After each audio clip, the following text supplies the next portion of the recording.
सास ननद का बहू पर जुल्म। एक गांव में एक परिवार रहता था जिसमें करुणा अपनी सास मंदाकिनी और अपनी नंद सुप्रिया के साथ रहती थी। करुणा का पति काम के सिलसिले में अक्सर घर से बाहर ही रहा करता था। वो घर भी बहुत कम आया करता था। करुणा के माता पिता गरीब थे और उन्होंने बहुत ही मुश्किलों के बाद अपनी बेटी करुणा की शादी विपिन से करवाई थी, जिसकी वजह से विपिन की मां मंदाकिनी और उसकी बहन सुप्रिया हमेशा करुणा को जली कटी बातें सुनाती रहती थी। करुणा अभी गर्भवती थी और उसे 5वां महीना चल रहा था। एक दिन सुबह करुणा रसोई में सबके लिए नाश्ता बना रही होती है। अरे इतने आराम आराम से क्यों बना रही हो? तुम्हें पता है ना मुझे कॉलेज के लिए 8 बजे निकलना होता है। तुम्हारी वजह से मैं रोज कॉलेज लेट पहुंचती हूँ। अरे बेटी क्या हुआ? सुबह सुबह क्यों गुस्सा हो रही है? क्या बताऊँ माँ, रोज रोज भाभी मुझे लेट करवा देती है। अब भला कोई इनसे पूछे कि कॉलेज इनकी रसोई के हिसाब से चलता है या फिर अपने समय के हिसाब से। क्यों री बहू, क्या तुझे समय नहीं दिखाई देता? अरे तेरी वजह से मेरी बेटी को रोज रोज लेट होने पर बातें सुननी पड़ती हैं। अगर आइंदा तूने समय पर नाश्ता नहीं बनाया तो तेरी खैर नहीं। मुझे माफ कर दो सुप्रिया, दरअसल आज मेरी तबीयत ठीक नहीं है। सुबह से कई बार पेट में दर्द हुआ है, जिसकी वजह से काम करने में थोड़ी परेशानी हो रही है। हाँ, तुझे तो काम करने में परेशानी तो होगी ही। अब तुझे बच्चे का बहाना जो मिल गया है। अरे तेरे बाप ने दहेज में नौकर भेजे थे क्या जो काम में इतनी काम चोरी करती है? माँ जी आप ऐसा क्यों कहती हो? भला मैं काम में काम चोरी कब करती हूँ? हाँ, लड़ा ले तू अब मुझसे जुबान। यही सिखाया है ना तेरे माँ बाप ने तुझे। अरे माँ क्यों इसके मुंह लग रही हो? गरीब खानदान की है ना, इसको क्या कुछ पता होगा? कभी स्कूल तो गई नहीं होगी। मंदाकिनी वहां से चली जाती है, जिसके बाद करुणा खाना बनाकर घर की साफ सफाई में लग जाती है, जिसकी वजह से उसे अपने पेट में दर्द महसूस होने लगता है। बहुत तेज पेट में दर्द हो रहा है, ऊपर से अब इतना सारा काम बचा है। कैसे करूँ? अगर काम पूरा नहीं हुआ तो माँ जी तो बहुत गुस्सा हो जाएंगी।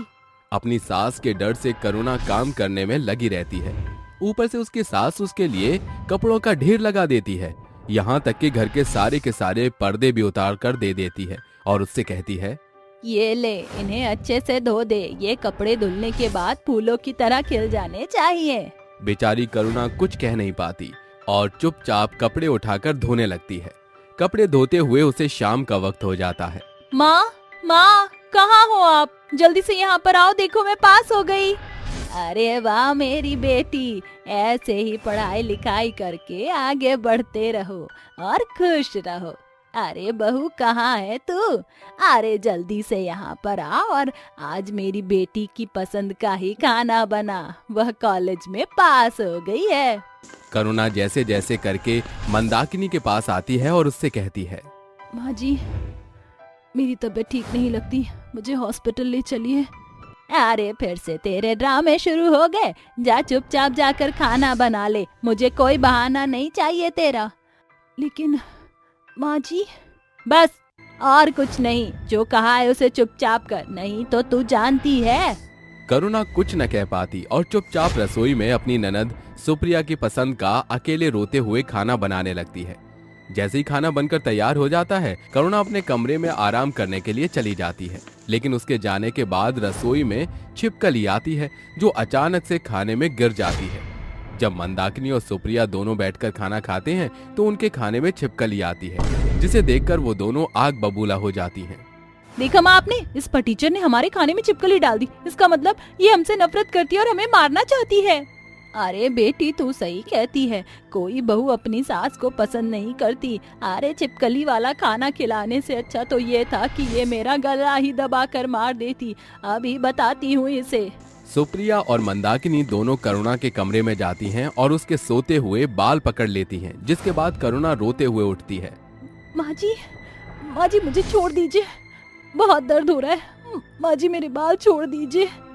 अरे ऐसे कैसे छोड़े तुझे? तू हमें छिपकली वाला खाना खिलाना चाहती थी ताकि हम दोनों माँ बेटी मर जाएं। अरे कमीनी, तेरी हिम्मत कैसे हुई हमारे खाने में छिपकली डालने की? अब देख मैं तेरा क्या हाल करती हूँ।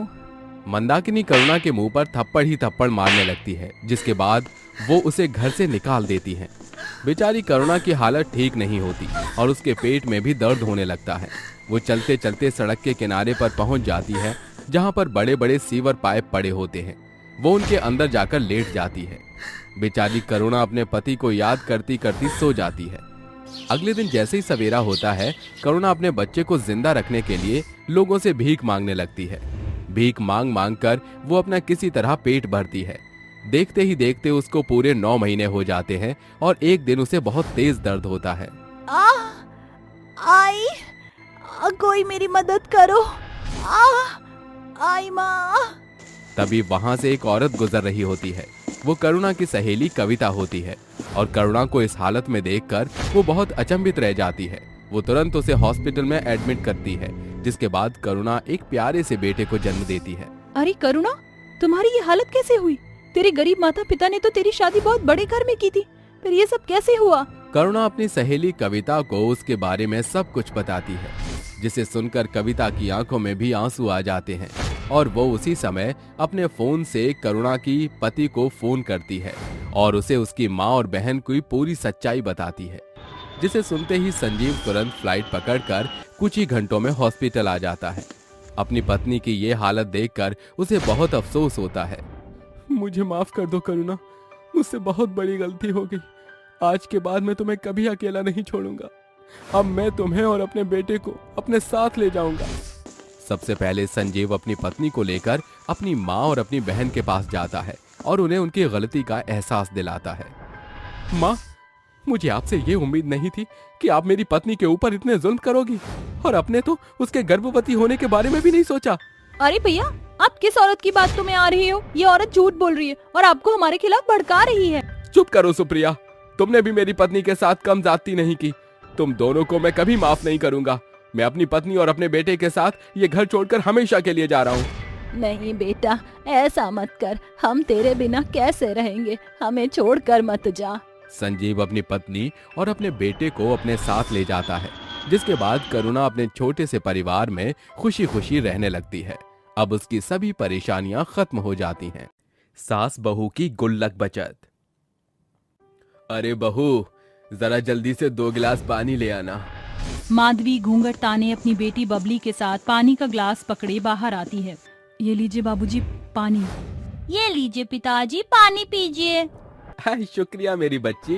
ये लो माधवी, ये घर खर्च के पैसे माँ को दे देना। अरे पारितोष, 500 रुपए देने की क्या जरूरत है? दाना पानी चलाने के लिए 200 रुपए बहुत हैं। क्यों जी, क्या हो जाएगा जब पारितोष पूरे 500 रुपए दे देगा तो? अरे तुम सास बहू इन 500 में से 1 पैसे की भी बचत नहीं कर सकोगी। उन्हें साज श्रृंगार की खरीदारी की ऐसी खुमारी चढ़ती है कि सारे पैसे लाली पाउडर में फूंक आती हैं। वो कहावत तो आप सबने सुनी होगी, थोथा चना बाजे घना। कुछ ऐसा ही हाल था प्रवीण और पारितोष का। प्रवीण दोनों सास बहू को पैसे की बचत के ऊपर बड़ा बखान बयान करता। ये कहानी है बलिहार गांव में रहने वाले एक संयुक्त परिवार की। परिवार के मुखिया थे प्रवीण, जिसकी पत्नी थी सुरेखा। पारितोष और माधवी भी बतौर दंपत्ति परिवार में शुमार थी। 12 वर्षीय बबली उनकी बेटी थी। दोनों बाप बेटे चाय की स्टॉल चलाया करते थे। ये लो माँ, कल का घर खर्च 200 रुपए। फिर वही 200 रुपए। अरे बेटा, कभी तो घर खर्च में 10-20 रुपए बढ़ा कर दिया करो। अब महंगाई के इस दौर में 200 रुपए में 2 वक्त का खाना जुटना भी भारी पड़ता है। मगर हम सास बहू, उसमें भी तुम बाप बेटों को भरसक दोपहर का भोजन भी खिलाते हैं।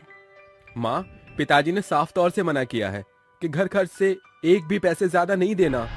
पर पारितोष, हम सास बहू कोई बेफिजूल खर्च तो करेंगी नहीं, बल्कि भरसक इन पैसों को बचत करेंगी। तुम दोनों सास बहू घर संभाल लो, वही बड़ी बात है। हम दोनों बाप बेटे को बचत करने की बतौर सूझबूझ है। ये बोलकर पारितोष काम के लिए रवाना हो जाता है और सुरेखा बोलती है, दोनों बाप बेटे एक ही थाली के चट्टे बट्टे बने बैठे हैं।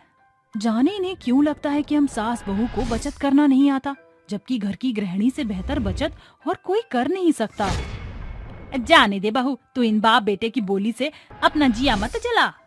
समय गुजरता है। एक सांझ जब दोनों बाप बेटे चाय का स्टॉल चला रहे होते हैं, तभी गैस का रिसाव से स्टॉल के इर्द गिर्द आग फैल जाती है, जिससे प्रवीण के शरीर का आधा भाग जल जाता है। दूर खड़ा पारितोष दौड़कर अपने पिता को बाहर निकालता है। अरे, मुझे पिताजी को फौरन अस्पताल लेकर जाना होगा। पारितोष फौरन प्रवीण को अस्पताल लेकर आता है, जहां डॉक्टर जांच पड़ताल करता है।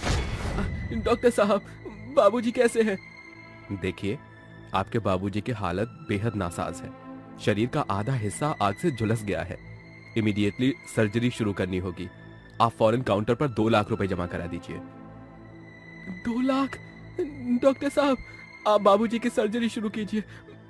मैं पैसों का बंदोबस्त करके आता हूँ। पारितोष कपकपाते कदमों से गांव की ओर अग्रसर होता है और साहूकार के पास आकर कहता है, साहूकार जी, मेरे पिताजी की अवस्था बहुत गंभीर है। वो अस्पताल के बिछोने पर पड़े जिंदगी और मौत से लड़ रहे हैं।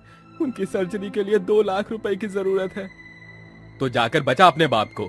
वैसे तो तुम दोनों बाप बेटे बचत की बखान करते नहीं थकते। साहूकार पारितोष को पैसे की बजाय बचत के ताने सुनाता है। रोते बिलखते हुए पारितोष अपने घर पहुंचता है। पारितोष, ये क्या बुरी हालत बना रखी है तूने, और तेरे पिता कहाँ हैं? माँ पिताजी अस्पताल में पड़े हैं। पारितोष सिसकते हुए सास बहू से सारी वारदात बयां करके बोलता है, अरे कितना बेबस बेटा बन गया हूँ आज मेरे हाथ में अपने पिता की जान बचाने के लिए एक पाई भी नहीं। दर दर भटकने के बावजूद भी उस बुरे दौर में मेरी किसी ने मदद नहीं की। मगर आप और बाबूजी तो बचत करते थे ना? हम बाप बेटे पैसे बचाने की भरसक कोशिश करते थे, मगर वो बचत बढ़ने से पहले ही खर्च हो जाते थे। पारितोष, हम सास बहू के रहते तेरे बाबूजी का बाल भी बांका नहीं हो सकता। हम दोनों सास बहू ने बुरे दौर के लिए कुछ बचत की है, जिनका जिक्र हमने तुम बाप बेटे से कभी ना किया था। दोनों सास बहू पारितोष के साथ रसोई घर का रुख करती हैं। पारितोष, वो दीवार का दराज खोल कर देख, उसके भीतर 2 बड़े बचत गुल्लक होंगे। माँ जी, चावल के डिब्बे से भी 2 गुल्लक निकले। अभी तो बेड के नीचे से गुल्लक, संदूक के अंदर के गुल्लक निकालना बचा हुआ है।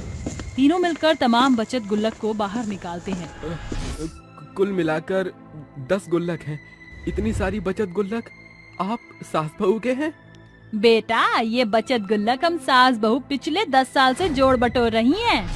तमाम गुल्लक तोड़कर तीनों पैसे गिनना शुरू करते हैं। उसके भीतर तकरीबन 2 लाख से ज्यादा रुपए होते हैं। दर्शकों, आइए देखते हैं कि आखिर कैसे सास बहू ने गुल्लक से इतनी बड़ी बचत की। सुरेखा ने अपने बेटे का ब्याह माधवी से किया। शादी के 1 सप्ताह बीत गए थे। माँ जी, जब मैं इस घर में बहू बनकर आई हूँ, मैंने गौर किया है कि ये और ससुर जी कोई सेविंग नहीं करते। जो कमाते हैं वो रोजाना उड़ा देते हैं। बहू, मैं तो बोल बोल कर थक चुकी हूँ, मगर इन बाप बेटे से बचत होती ही नहीं। माँ जी, बुरे दौर के लिए बचत करना बेहद जरूरी है। अगर एक गृहिणी चाहे तो वह घर खर्च में से घर चलाकर पैसे भी बचा सकती है। बहू, ये तो 47 के सन का दौर नहीं, जब घर का दाना पानी मात्र 10 रुपए में चल जाता था। महंगाई बुलंदियों पर है। ऐसे में हम सास बहू बचत कैसे करेंगे? माँ जी, घर चलाना एक गृहिणी के बस में है। माना कि आज के महंगे दौर में 10 रुपए में घर चलाना संभव नहीं, मगर 200 रुपए से घर का दाना पानी चलकर बचत करना आसान है। जो साग सब्जी हम सवेर को महंगे दर पर खरीदते हैं, जरा सा सांझ ढलते उसका दाम घटकर आधा हो जाता है। राशन, फल, सब्जियां से छोटी छोटी बचत करके कल आने वाले बुरे दौर में बड़ा जोड़ बन सकती हैं। ठीक है, अब हम सास बहू बचत करेंगे। हर एक दिन मिलने वाले घरेलू खर्च से सास बहू बचत करना शुरू करती हैं। प्रत्येक वर्ष वह बचत से 1 गुल्लक भरपूर करती। इसी बीच माधवी एक बेटी को जन्म देती है। अब 5 साल का पड़ाव पार हो चुका था। माँ, बाबूजी मुझे कब स्कूल में दाखिला दिलाएंगे? बबली, तुम जाकर बाहर खेलो, मुझे तुम्हारे बाबूजी से बात करनी है। बबली के बाहर जाते ही माधवी बोलती है, सुनो जी, बबली बड़ी हो रही है, उसको स्कूल में दाखिला दिलाना होगा। अरे करा दूंगा दाखिला, उम्र थोड़ी बीती जा रही है। पारितोष बातों से बचकर निकल कर चल देता है। देखा माँ जी, वैसे तो ये और बाबूजी बचत की बड़ी बड़ी डींगे हाँकते नहीं थकते, मगर बेटी के दाखिले के लिए पास में एक पाई नहीं। बहू, कतनी और करनी में जमीन आसमान का अंतर होता है। हमने जो बचत की उसी से बबली को दाखिला दिला देते हैं। गुजरते समय के साथ दोनों सास बहू की गुल्लक बचत बढ़ती गई। देखते ही देखते 10 साल का पड़ाव पार हो गया। इस तरह हर एक साल हम सास बहू के बचत से एक बड़े गुल्लक भरते और भरते गए। क्या मालूम था कि हम सास बहू ये बचत तेरे बाबूजी को बचाने के लिए जोड़ बटोर रहे हैं। तीनों अस्पताल में जैसे पैसे जमा करते, फौरन सर्जरी शुरू होती है। कुछ देर बाद बधाई हो, सर्जरी सक्सेसफुल रही। आप उनसे मिल सकते हैं। तीनों एक साथ प्रवीण के पास आते हैं। अरे पारितोष, जब हम बाप बेटे ने कोई बचत नहीं की तो सर्जरी के पैसे कहाँ से आए? पिताजी, वो पैसे माँ और माधवी के बरसों की गुल्लक बचत से आए हैं। क्या? मेरी सास तुम दोनों सास बहू की देन है। अगर तुम गुल्लक बचत न करती तो आज मैं सांस न ले रहा होता, बल्कि शव बन चुका होता। पुरनियों ने 100% सच कहा है, घर की गृहिणी से बड़ी बचत और कोई नहीं कर सकता। इस घटना के बाद दोनों बाप बेटे की भटक खुलने के बाद वह भावी भविष्य में अपनी कमाई सास बहू को सौंपने लगे। सास बहू की बड़ी बचत से उन्होंने एक सुखदायी घर का बसेरा बनाया, जहां वह संयुक्त परिवार सुकून से रहते हैं। कोई नहीं जानता कि बुरा दौर कब आन पड़ जाए, इसलिए बचत करना बेहद जरूरी है। 3 सास का जादुई दर्पण। क्या बात है संजना, तुम्हारा चेहरा इतना फीका क्यों पड़ा है? क्या बताऊं रमीला भाभी, मेरी गंजी बूढ़ी सास मेरे लिए बला बन गई है। अरे उनके संग जहाँ भी जाओ हंसी का पात्र बनना पड़ता है। अरे देवरानी जी, मेरा हाल तुमसे एकदम मेल खाता है। मैं तो अपनी मोटली सास से उकता गई हूँ। सारा दिन एक पाँव पर नाचना पड़ता है। मेरी सास का बढ़ता बुढ़ापा मेरे लिए भी बला बन गया है। सारा दिन पलंग पर पसरी गाय भैंस की भांति जुगाली करती है। उसे तो सास कह लो या स्लीप वेल का गद्दा, एक ही बात है। अरे मेरा तो हाल बेहाल है। सारा दिन मेरी काली सास का चेहरा देखकर उबकाई आती है। मैं कहाँ दूध जैसी उजली, कहाँ मेरी सास कोयले की खदान। आखिर हम तीनों बहुएं अपनी बदसूरत सास की सेवा बाड़ी कर क्यों नहीं है? हम तीनों के पति शहर में रहकर काम कर रहे हैं। समय आ चुका है जब हम बहुएं अपनी सास को उनकी असली जगह पहुँचाएं। ये है लीला, शोभा और रज्जो की 3 बहुएं, रमीला, रैना और संजना। रज्जो, लीला और शोभा सगी बहनें थी, जो बहुत बरस पहले कुंतल देवी की बहू बनकर ब्रिजपुर गांव आई थी। बहू बनने के बाद तीनों बहनों का रिश्ता देवरानी जेठानी में बदल गया। समय के साथ तीनों ने एक एक बेटे को जन्म दिया। गुजरते सालों के साथ उनके बेटे सयाने हो गए। तीनों ने उनकी शादी रैना, रमीला और संजना से करा दिया। यहाँ से शुरू हुआ तीनों के सास का सफर। बढ़ते बुढ़ापे के साथ तीनों के शरीर में बड़ा बदलाव आया। शोभा के सर के सारे बाल झड़ गए, वहीं लीला का शरीर बेहद थुलथुला, साथ ही उसके चेहरे पर झुर्रियां छा गई। और रज्जो तो शुरू से काली बदसूरत थी। तीनों बहुएं एक साथ अपनी सास के पास आती हैं। क्या बात है बहुओं, तुम तीनों एक साथ यहाँ? क्यों सासू माँ, जब आप तीनों बदसूरत बहनें एक साथ चिपकी रह सकती हैं, तो हम बहुएं क्यों नहीं? अरे रज्जो की बहू, ये किस बेतुके लहजे में बात कर रही है तू अपनी सास से? अरे रिश्ते का नहीं तो उसकी उम्र का तो ख्याल कर। अरे ओ महान मोटली सासू जी, रामिला की जुबान तो फिर भी संभल जाएगी, मगर आपके शरीर का संतुलन ऐसे ही बिगड़ता गया तो वो दिन दूर नहीं जब तुम एक कमरे में भी नहीं समाओगी। हम बहुएं आप तीनों बदसूरत सास से निराश हो चुकी हैं। अरे जहाँ भी आपके साथ जाओ वहाँ हमारा मजाक बन जाता है। अब हम बहू आप तीनों को और बर्दाश्त नहीं कर सकती, इसीलिए अब से आप तीनों उस काली कोठरी में रहोगे। अरे बहू, ये कैसी बातें कर रही है? क्या इंसान की सुंदरता ही सब कुछ है? उसका आचार व्यवहार कुछ नहीं। ए बुढ़िया, बंद कर अपनी बकैतियां। आई बड़ी, तुम्हारी असली जगह इस घर के बाहर उस कोठरी में है। तीनों बहुएं बेरहमी के साथ अपनी बूढ़ी सास को जबरन जोर जबरदस्ती के साथ घर के बाहर बने कोठरी में बंद कर देती हैं। सड़ती रहो अब सारी उम्र इस कोठरी में। अरे बहू, भगवान के लिए हम बुढ़िया पर ऐसा जुल्म ना करो। बेरहम बहुएं अपनी तीनों बूढ़ी सास को बढ़ते उम्र में उनकी बदसूरती के चलते कोठरी की कारावास देती हैं। तीनों बेचारी बूढ़ी सास रात भर बिलखते हुए कोठरी खोलने की गुहार लगाती हैं। बहू, अपनी बूढ़ी सास पर तरस खाओ, भगवान के खातिर इस कोठरी के वार खोल दो। एक ओर तीनों बूढ़ी सास भूख से छचन रही थीं, तो वहीं दूसरी ओर उनकी बेपरवाह बहुएं शानो शौकत से सोने के सामान जीवन बिता रही थीं। एक रात, जहाँ संसार की बहुएं ससुराल का शासन और सास का सताव सहती हैं, ये भी एक संजोग है जो हम तीनों सास बनकर बतौर अपनी बहू का दिया दंड भोग रही हैं। काश कि बढ़ते बुढ़ापे के साथ हमको इस बदसूरती का दीमक न लगता तो हम ये ना होती। तीनों सास थक कर देर रात कोठरी में पड़े पुलों पर ही सो जाती हैं। तभी एक सुंदर सी स्त्री उन्हें स्वप्न दर्शन देती है। लीला, रज्जो, शोभा, जागो, मैं तुमसे मिलने आई हूँ।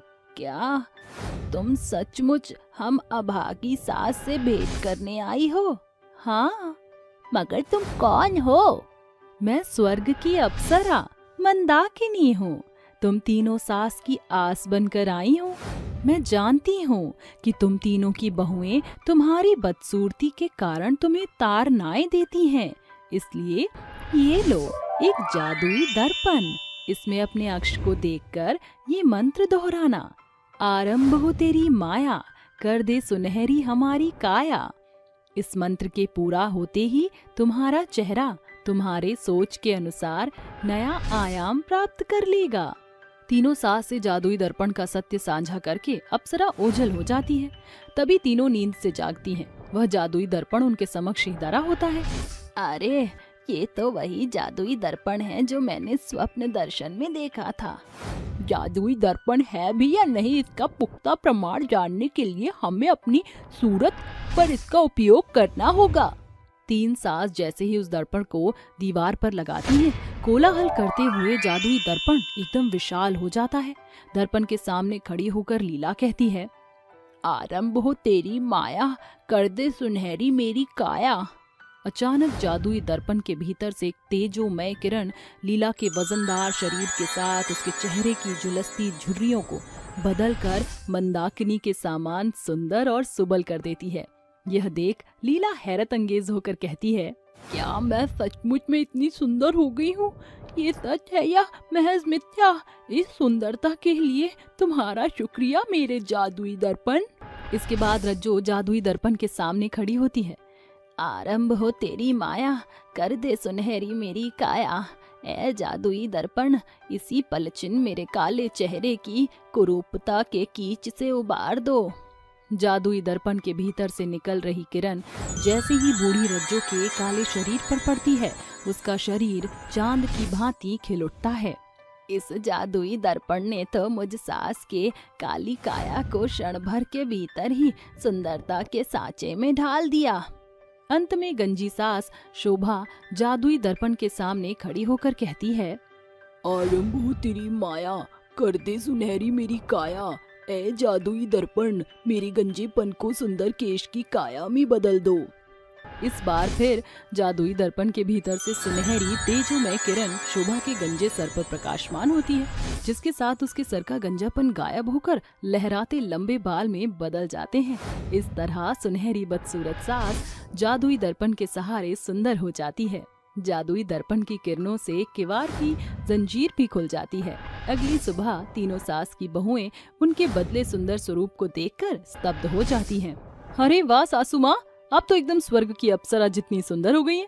अरे ये चमत्कार कैसे हुआ? आपका कमरा जैसे कमर एकदम कमसिन लड़कियों की तरह आकार में आ गया है और आपके चेहरे की खुलती झुर्रियां भी समाप्त हो गई। अरे सासू माँ, ये आपके गंजे सर पर बालों की बहार कैसे लहरा रही है? वैसे ये केश आप पर शोभा दे रहे हैं। अब लग रही है आप संजना की सास। सासू माँ, आपके चेहरे की तो काया पलट ही हो गई। काले अमावस की रात से पूनम के चांद के जैसे खिल उठा है आपका चेहरा। वैसे ये सब किस जिन का जादू है? ये जिन का जादू हमारे जादुई दर्पण का प्रभाव है। तुम तीनों बहुओं के लिए सुंदरता ही सब कुछ है, मगर बहू, इंसान की सुंदरता की एक समय सीमा के बाद ढल जाती है। असल मायने में व्यक्ति का आचार व्यवहार उसकी सर्वश्रेष्ठ सुंदरता है। और ये उम्र के बढ़ते बुढ़ापे में जहाँ तीनों सास को तुम बहुओं के साथ की जरूरत थी, तुमने हमारे शारीरिक सुंदरता को बेरंग बदसूरत देखकर हमें इस घर से निकालकर कोठरी की कारावास दे दी। अब हम तीनों तुम्हारी सास नहीं।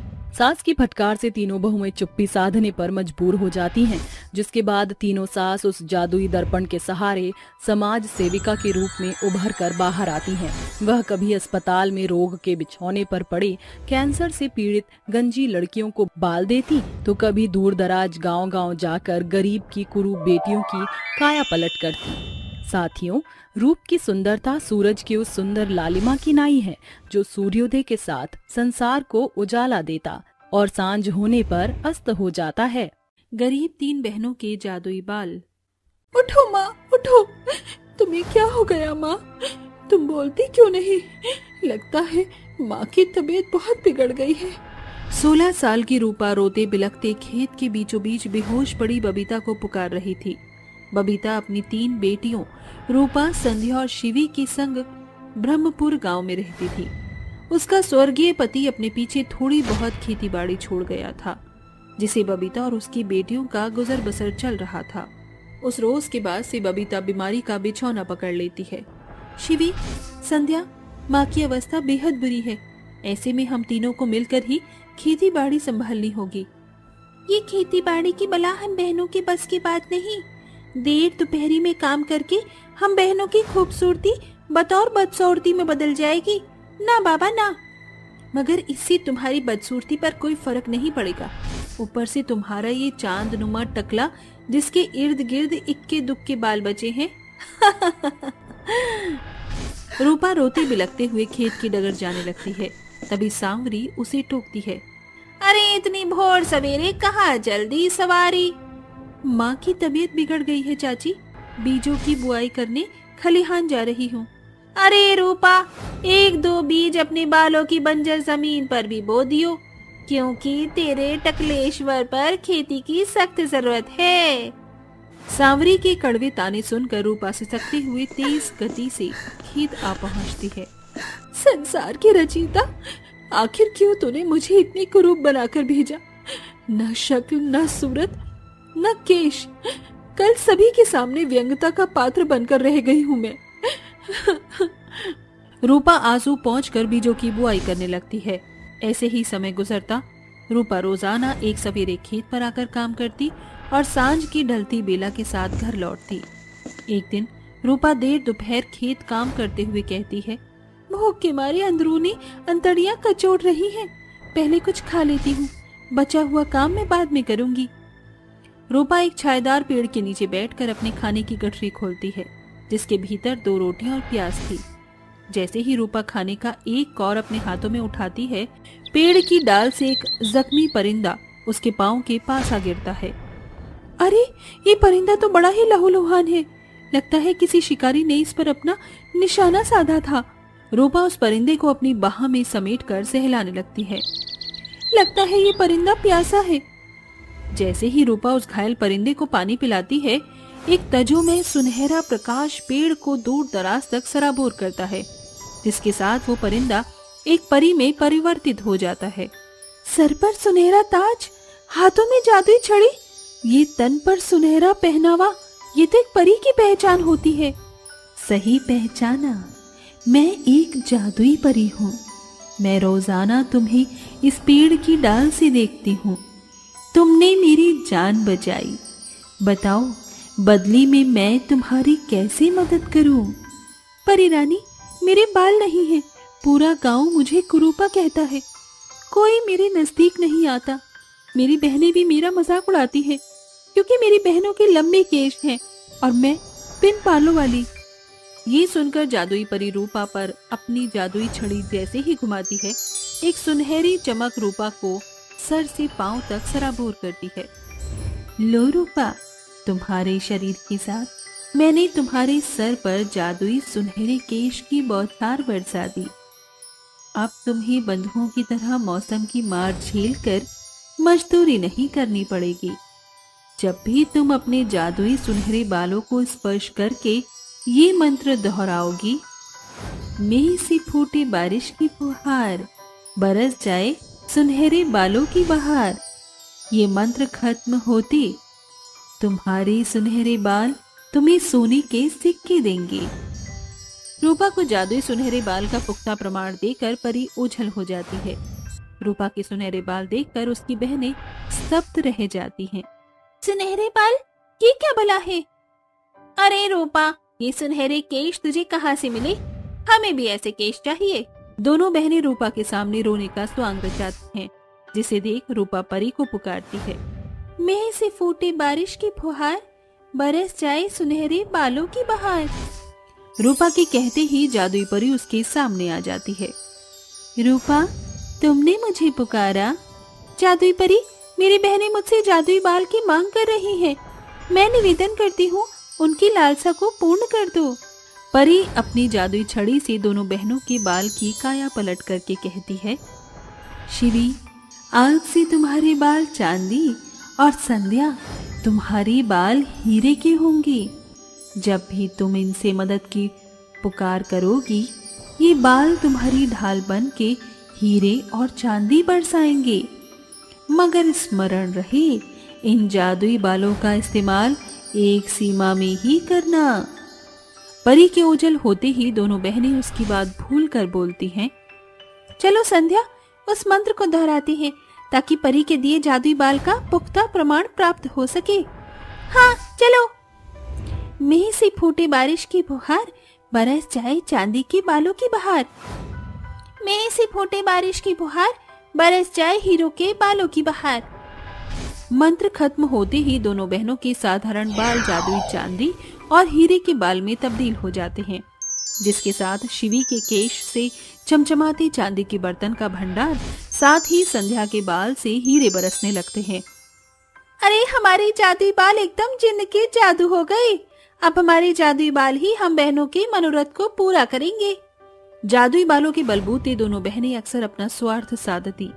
एक दफा एक बूढ़ी भिखारन उनके दरवाजे पर दस्तक देती है। कोई है इस घर में रहने वाला, कोई बड़े दिल वाला, इस बुढ़िया को खाने का निवाला दे दो। बुढ़िया की बोली सुनकर तीनों बहनें बाहर आती हैं। क्या बात है बूढ़ी अम्मा? बेटी, मुझ बुढ़िया पर तरस खाओ। पिछले 5 दिनों से पानी पर जिंदा हूँ। पेट में अन्न का एक दाना नहीं गया। इस बेबस बुढ़िया की भूख मिटाओ। हमें इनकी मदद करनी चाहिए। हमने इस बुढ़िया का बेड़ा थोड़ी उठाया है। तुम्हें मसीहा बनना है तो बनो। हाँ हाँ, हम अपने जादुई बाल का जादू खामखा इस बुढ़िया के पीछे क्यों खर्च करें? दोनों बहनें मदद के लिए हाथ बढ़ाने के बजाय अपने पांव पीछे खींच लेती हैं। बूढ़ी अम्मा, आप निराश ना हो, मैं आपकी मदद करूंगी। रूपा अपने साधारण बालों को स्पर्श करके मंत्र बोलती है। मेह से फूटे बारिश की फुहार, बरस जाए सुनहरे बालों की बहार। मंत्र शब्द खत्म होते ही रूपा के साधारण से बाल एक तजोमय प्रकाश में सराबोर होकर सुनहरे जादुई बाल में बदलकर सोने के सैकड़ों सिक्कों की बौछार बरसाने लगते हैं, जिसे देख बुढ़िया हैरतअंगेज हो जाती है। अरे ये बाल है कि बला? कहीं ये मेरे आंखों की मिथ्या तो नहीं? नहीं अम्मा, ये मेरे ही जादुई सोने के बाल हैं। ये सारे स्वर्णिम सिक्के आप रख लीजिए। अब आपको दर दर भटक कर भीख नहीं मांगनी पड़ेगी। शुक्रिया बेटी, शुक्रिया। ईश्वर तेरे जादुई बालों की बहार को बढ़ोतरी दे। समय गुजरता है। जब कभी कोई बेबस बदहाल मदद की मांग करते हुए बहनों की दहलीज पर दस्तक देता, तो संध्या शिवी अपने हाथ खड़े कर देती, मगर रूपा उनकी मदद करती। एक दिन एक तपस्वी आता है। आवाज सुनते ही तीनों बहनें बाहर आती हैं। भिक्षाम देहि, भिक्षाम देहि। इतनी सुबह सवेरे किसे चैन नहीं? अरे ये तो कोई बाबा है। बाबा को भिक्षा दो बेटी। देखो बाबा, अपने दान पुण्य की पोटली उठाकर चलते बनो। रईस घर देखते नहीं कि चले आते हैं मुंह उठाए। अरे शिवी, संध्या, जरा सा दान देने से कुछ बिगड़ थोड़ी ही जाएगा। इन ढोंगी बाबाओं को हम दोनों बहनें बखूबी जानती हैं। बित्ते भर की दाढ़ी बढ़ाकर महज लोगों को लूटते हैं। बाबा, मैं आपको दान देती हूँ। ए मेरे जादुई सुनहरे बाल, मैं तुमसे मदद की मांग करती हूँ। एकाएक रूपा के बाल स्वर्णिम जादुई बाल में सराबोर होकर सोने के सिक्कों की भरमार कर देते हैं। ये लीजिए बाबा, ये सारा धन आप रखिए। अचानक एक चमक चकाचौंध होने के साथ तपस्वी परी में परिवर्तित हो जाते हैं। ये तो वही परी है। तुम दोनों बहनों ने अपने जादुई बालों को केवल अपना स्वार्थ साधने का ढाल बनाया, मगर रूपा ने बतौर अपने जादुई बाल से बेबस लाचार लोगों को बढ़ चढ़कर मदद दी। इसीलिए इसी पलछिन मैं तुम दोनों बहनों के जादुई बाल वापस लेती हूँ। दोनों बहनों के बालों का जादू परी की जादुई छड़ी में समाहित हो जाता है। रूपा, तुमने मेरे चेतावनी को भली भांति अपने चितवन में रख छोड़ा, इसीलिए ये जादुई बाल सदा तुम्हारा बल बनकर कार्यरत रहेंगे। अब दोनों बहनों के लाख रोने बिलखने के बावजूद उनके जादुई बाल नहीं रहते। रूपा ने जादुई बाल की कमाई से बदहालों की मदद की। वहीं जादुई बाल बाकी दो बहनों के लिए स्वार्थ साधने का जरिया बन गया, जिसके चलते उन्हें अपने बाल गंवाने पड़े। एक टीवी वाली 5 बहुएं। जैसे ही घड़ी की सुई 8 पर पहुंचती है, कुंती की 5 बहुएं हॉल में लगी टीवी के आगे आकर जमावाड़ा लगाते हुए रिमोट पर धावा बोलती हैं और रूबी कहती है, छोड़ दो। वही तो जेठानी जी, जिद मत करो, छोड़ दो। ऐसे कैसे छोड़ दूं? टीवी के रिमोट पर हाथ पहले मेरा पड़ा था, पर नजर पहले मेरी गड़ी थी। अरे टीवी के पीछे लड़ते झगड़ते कहीं देर ना हो जाए, तब तक हमारा पसंदीदा प्रोग्राम खत्म ही ना हो जाए। मानवी की बच्ची, तू तो चुप कर। सारा दिन मजे से टीवी के आगे नजरें गड़ाए बैठी हुई थी। अरे मैंने क्या तुम्हारी आंखों पर डेरा डाले रखा था? हम चारों की पसंद तुमसे एकदम अलग जो ठहरी। तुम्हें तो सिर्फ मर्द वाले शो पसंद है, कभी कुश्ती देखती हो, कभी क्रिकेट। अरे तो क्या, जैसे सास बहू और साजिश देखूं? अरे ओ मानवी, ये साजिश से भरी हुई सीरियल तो जेठानी जी को ही मुबारक हो। मैं तो सिर्फ सुर संग्राम देखती हूँ। अरे लाओ रिमोट, मेरे शो का समय हो चला है। अरे सुर संग्राम सीरियल देखकर कौन सा तुम स्वर कोकिला बन जाओगी? अरे जेठानी जी, सुर संग्राम सीरियल नहीं है, रियलिटी शो है। 5 बहू के बीच टीवी देखने को लेकर जबरदस्त भिड़ंत शुरू हो जाती है। ऐसे में रिमोट की छीना झपटी तो होनी ही थी। सभी रिमोट उनके हाथों से छूटकर दूर खड़ी कुंती के पास पहुंच जाता है। शाबाश मेरी बेशरम बहुओं, 8 बजे और तुम पांचों के बीच मनोरंजन को लेकर महाभारत न छिड़े। भला ऐसा किसी दिन होता है क्या? तभी पांचों अपनी अपनी दलीलें पेश करती हैं। देखो ना सासू माँ, मैं इस घर की बड़ी हूँ, इसके बावजूद भी ये चारों एक टीवी के पीछे कैसे मुझसे लड़ झगड़ रही हैं। वाह जी वाह जेठानी जी, तो एकदम सास बहू की सीरियल वाली साजिश रच रही हैं। क्योंकि जेठानी ही एक दिन मेरे सुर संग्राम शो के लिए आप अपने सीरियल का त्याग नहीं कर सकते। अरे मेरी समझदार सासू माँ की बेवकूफ बहुओं, क्यों बेवजह लड़ने झगड़ने में वक्त बर्बाद कर रही हो? साफ तौर से समाचार लगा लो, देश भर की खबरें आ रही होंगी। निशा भी ना जब मुंह खोलेगी उल्टा ही बोलेगी। अरे एक टीवी के पीछे हम 5 बहुओं के बीच घर में क्या कम माहौल बिगड़ा हुआ है जो तुम इसमें देश भर की चिंता और शुमार करना चाह रही हो? टीवी के पीछे 5 बहुओं के बीच हो रही तू मैं देख कुंती बौखलाकर जोर से चीखती है। बस बंद करो, पांचों की पांचों अपनी बकैतियां। एक टीवी के पीछे 5 कुत्ते बिल्लियों की तरह झगड़ रही हो। बिना चू चपड़ किए शांति के साथ बैठकर एक सीरियल संगीत नहीं सुन सकती?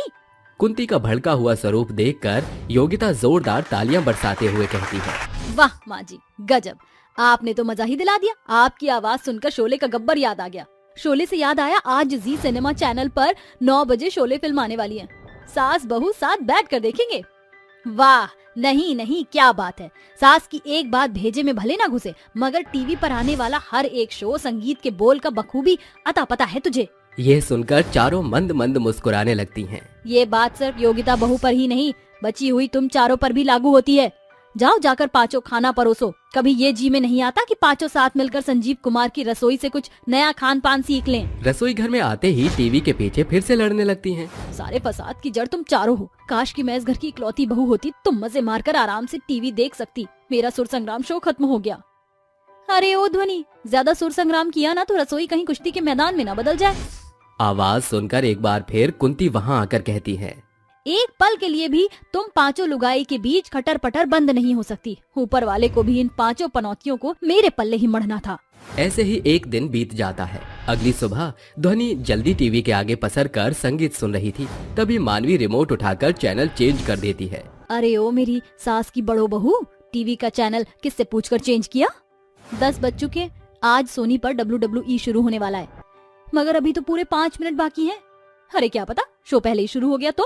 दोनों के बीच ही बहस छिड़ जाती है। तभी कुंती देवी वहाँ आकर माथा पकड़ते हुए कहती हैं, लो जी, मनोरंजन के पीछे इनकी महाभारत सवेरे सवेरे ही शुरू हो गई। सासू माँ, मुझे रेसलिंग शो देखना है। ध्वनि से कहिए रिमोट मुझे दे दे, वरना क्या कर लोगी तुम? सीधे तौर से रिमोट मुझे सौंप दो, वरना सूद दी जाओगी। चुप करो दोनों, ये मेरा घर है, मार काट का मैदान नहीं जो खुले सांड की तरह लड़ रही हो। तभी बाकी तीनों भी वहाँ पधार जाती है और रूबी कहती है, अरे 10 बज गए, जल्दी से स्टार गोल्ड लगाना, संडे स्पेशल में हम साथ साथ हैं, फिल्म शुरू होने वाली है। तुम 3 बंदरियों की ही कमी बची थी। अरे इस रिमोट और टीवी की सर्वोपरि हकदार मैं हूँ। ऐसा क्यों? अरे कल रात रिमोट का सेल समाप्त हो गया था और पूरे 15 रुपए देकर मैंने 2 सेल खरीद कर लेकर आई हूँ, तो हुई ना रिमोट की असली हकदार। इसलिए आज सारा दिन समाचार चलेगा। अरे ऐसे कैसे? भूलो मत, डिश का रिचार्ज मेरे बैलेंस से होता है। और वो सारे पैसे मेरे ही पांचों पांडव के जेब से मांजे जाते हैं। क्यों बहू, अपनी सास को बेवकूफ समझा है?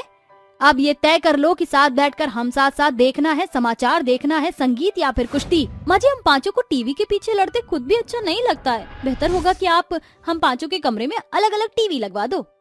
अरे मेरे बेटे कोई सरकारी मुलाजिम या टाटा बिरला नहीं जो पल भर में 5 टीवी आ जाएं। इस एक टीवी से ही चुपचाप काम चलाओ, वरना रिमोट ले जाकर बक्से में बंद कर दूंगी। फिर ना रहेगा बांस, ना बजेगी बांसुरी।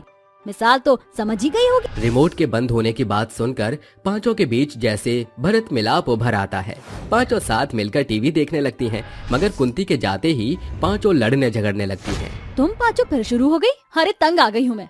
जी तो करता है गंगा में जाकर बैठ जाओ। ये टीवी ना होकर जैसे तुम पांचों बहुओं के लिए लाइलाज टीवी की बीमारी बन गई है। अब से हर एक दिन तुम पांचों में से हर जन अपने पसंद की सीरियल संगीत देखेगा, मगर उस पल दूसरा वहाँ मौजूद नहीं होगा। ठीक है माँ जी, हमें मंजूर है।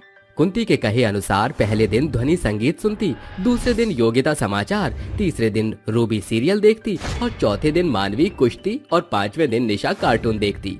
मगर टीवी के रहते भी वो पांचों एक समान खालीपन महसूस कर रही थी। फिर एक रात जैसे ही हॉल में आती हैं, तो वो देखती है कि उसकी पांचों बहू एक साथ सोफे पर पसरी एक ही शो देखते हुए ठहाके मार रही थी। अरे तुम पांचों एक साथ? आज सवेर का सूरज पूरब की जगह पश्चिम से उगा था क्या, जो महाभारत भरत मिलाप में बदला दिख रहा है? माँ जी, अब ये भरत मिलाप आपको अपनी पांचों बहुओं के बीच रोजाना देखने को मिलेगा। हम पांचों हमेशा टीवी के पीछे लड़ती तो थी, मगर इन 5 दिनों के पड़ाव में हमें सबक मिल गया। हाँ माँ जी, जो सुकून साथ बैठकर टीवी देखने में है, वो अकेले कहाँ है। तो आखिरकार मेरा ये पैतरा काम कर ही गया। मेरी पांचों बहुओं, इस बात को गांठ बांध लो, जो खुशी आपसी साझेदारी सहमति में शामिल होती है उसे ही कहते हैं परिवार का प्यार। माँ जी, मनोरंजन का संसार सीधे आपके द्वार।